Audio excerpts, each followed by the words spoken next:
श्री शिवाय नमस्तुभ्यम। शुक्र प्रदोष व्रत की आप सभी को बहुत बहुत शुभकामनाएं।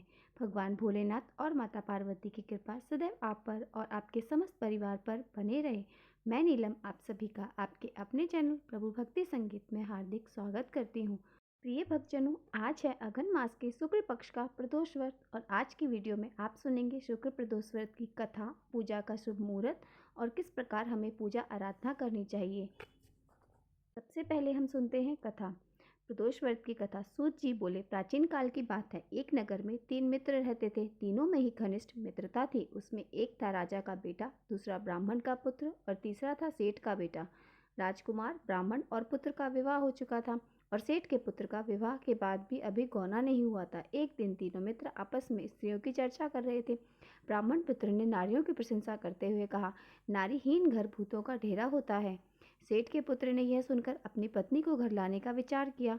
तुरंत ही बोला कि मैं भी उसे लेकर आऊंगा। सेठ पुत्र अपने घर पर गया और अपने माता पिता को अपना निश्चय बताया कि वह अपनी पत्नी को घर लाना चाहता है। तुरंत ही माता पिता ने बेटे से कहा कि शुक्र देवता डूबे हुए हैं, इन दोनों बहु बेटियों को उनके घर से विदा करके लाना बिल्कुल भी शुभ नहीं होता। अतः शुक्र उदय होने के बाद तुम अपनी पत्नी को घर ले आना। अब सेठ का पुत्र अपनी जिद से टस से मस नहीं हुआ और अपनी ससुराल जा पहुंचा।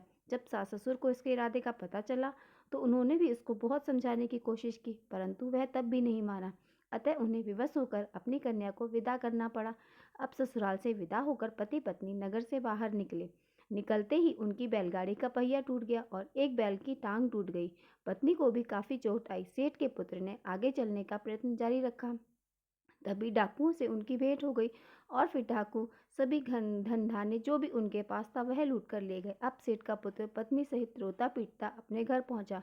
जाते ही उसे सांप ने ढस लिया। उसके पिता ने वैद्य को बुलाया। उन्होंने देखने के बाद घोषणा की कि आपका पुत्र 3 दिन में मर जाएगा। उसी समय इस घटना का पता ब्राह्मण के पुत्र को लगा। उसने सेठ से कहा कि आप अपने लड़के को पत्नी बहू सहित के उसके घर वापस भेज दो और जो भी सारी बाधाएं हैं इस कारण से ही आई हैं। आपका पुत्र शुक्र अस्त के समय अपनी पत्नी को विदा करके ले आया था। यदि वह वहां पहुंच जाएगा तो वह बच जाएगा। सेठ के पुत्र ब्राह्मण के पुत्र की बातें उसे जच गई। अब अपने पुत्र वधु और पुत्र को वापस लौटा दिया और फिर ब्राह्मण के पुत्र के कहने पर माता पिता ने यानी कि सेठ और सेठानी ने शुक्र और प्रदोष का व्रत किया। इससे उसकी हालत ठीक होने लगी और वह सुधरने लगा। शुक्र प्रदोष व्रत की वजह से शुक्र प्रदोष व्रत के महात्म से सभी घर घोर कष्ट समाप्त हो गए। इस दिन प्रदोष व्रत की कथा सुने और सुनाए। यहाँ पर कथा समाप्त होती है और उसके बाद आपको हवन सामग्री लेनी चाहिए। 11, 21 या 100 बार 8 बार ओम ह्रीम क्लीम नमः शिवाय स्वाहा इस मंत्र से आहुति दें। इसके बाद शिव जी की आरती करें, प्रसाद वितरित करें, इसके बाद भोजन करें। शुक्र प्रदोष के दिन भगवान भोलेनाथ को यानी कि शिवलिंग पर दही अर्पित करने से रोगों से मुक्ति मिल जाती है। दूध अर्पित करने से सौभाग्य में वृद्धि होती है। मन चाहे जीवन साथी की कामना पूर्ण होती है। संतान प्राप्ति में अगर बाधा है तो वो भी दूर होती है। शुक्र प्रदोष के दिन शहद अर्पित करने से शिवलिंग पर अगर शहद अर्पित करते हैं तो धन में वृद्धि होती है, सौंदर्य बढ़ता है, आकर्षण में वृद्धि होती है, वाणी में मिठास आता है। किसी भी प्रकार की आर्थिक तंगी हो तो वो भी समाप्त हो जाती है। इस दिन अगर आप शिवलिंग पर घी अर्पित करते हैं तो वंश की वृद्धि होती है। अगर संतान प्राप्ति में बाधाएं आ रही हैं तो वो सब वृद्धि जो भी समस्या रुकी होती है वो सब पूर्ण हो जाती है। शुक्र प्रदोष के दिन शिवलिंग पर सफ़ेद पुष्प अर्पित करने से मनवांछित कामना पूर्ण होती है। मतलब जिस भी मनोकामना के लिए आप पूजा कर रहे हैं आपकी वह मनोकामना पूर्ण होती है। इसके अलावा सुख शांति समृद्धि की प्राप्ति होती है। प्रदोष व्रत के दिन प्रातः काल उठकर नित्य कर्मों से निर्वृत्त होकर आपको स्नान करना है। स्नान आदि करने के बाद घर में पूजा कर लीजिए, व्रत का संकल्प लीजिए। इसके बाद अगर आप चाहें तो मंदिर में पूजा कर सकते हैं, नहीं तो आप शाम के समय आप मंदिर में जा सकते हैं। मतलब आप शाम को सुबह पूजा नहीं कर पाए तो शाम को पूजा जरूर करनी चाहिए। जो भी भक्त व्रत को धारण करते हैं व्रत का संकल्प ले सबसे पहले। अगर आप व्रत कर रहे हैं तो, और अगर पूजा नहीं कर रहे हैं तो फिर संकल्प मत लीजिए, सिंपल आप सादा सी पूजा कर सकते हैं। इस दिन आपको ध्यान रखना होता है कि सात्विक भोजन खाइए, मतलब लहसुन प्याज छोड़कर शुद्ध सात्विक भोजन लीजिए। फिर शाम को स्नान करके शिव मंदिर में जाकर या फिर घर में शिवलिंग की पूजा आराधना कर सकते हैं। भोलेनाथ की पूजा सामग्री भी आप सभी जानते हैं, भांग, धतूरा, बिल्वपत्र, अक्षत, पुष्प इत्यादि। सफ़ेद पुष्प विशेषकर भगवान शिव को प्रिय होते हैं। माता पार्वती को लाल पुष्प चाहिए।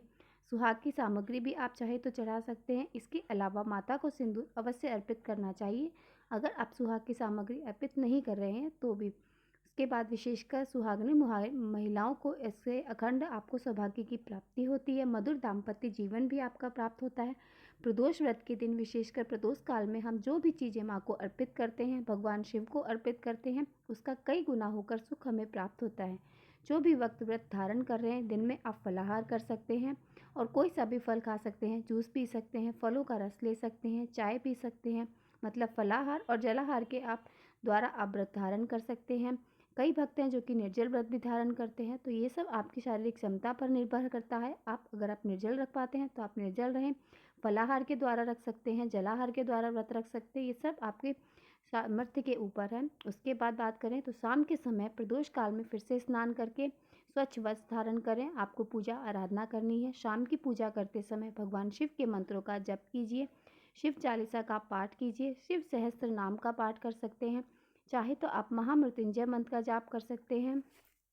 यह सब पूरी तरह से आपकी अपनी इच्छा पर निर्भर करता है। आप किसी भी मंत्र का, किसी भी स्त्रोत का पाठ कर सकते हैं, आपको उतना ही लाभ उसका अधिक प्राप्त होगा। बस श्रद्धा भाव से आपको जपना चाहिए। पंचाक्षर मंत्र नमः शिवाय सर्वोत्तम उत्तम है। इस मंत्र से भगवान शिव की आराधना भी कर सकते हैं। पूरे दिन इसको मानसिक रूप से जितना अधिक हो सके जप करना चाहिए।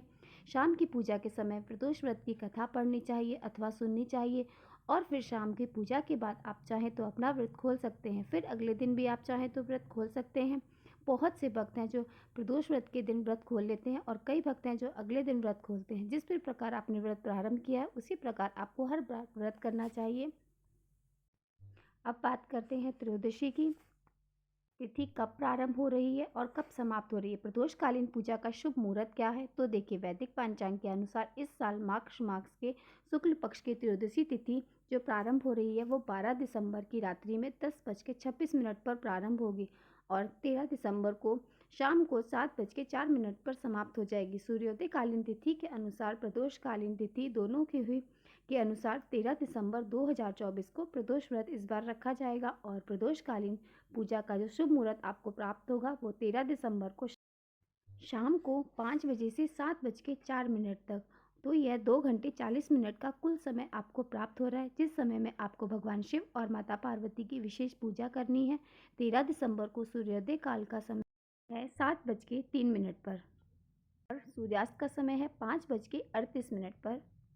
तो कोई भी व्रत करने से पहले हमें ब्रह्म मुहूर्त में स्नान करना चाहिए। तो ब्रह्म मुहूर्त का समय है 5:28 से सुबह 13 दिसंबर से 6:16 तक और दोपहर में अभिजीत मुहूर्त जो है वो आपको प्राप्त होगा 11:59 से 12:40 तक। समय में आप कोई भी शुभ कार्य कर सकते हैं, ये सबसे शुभ मुहूर्त माना जाता है।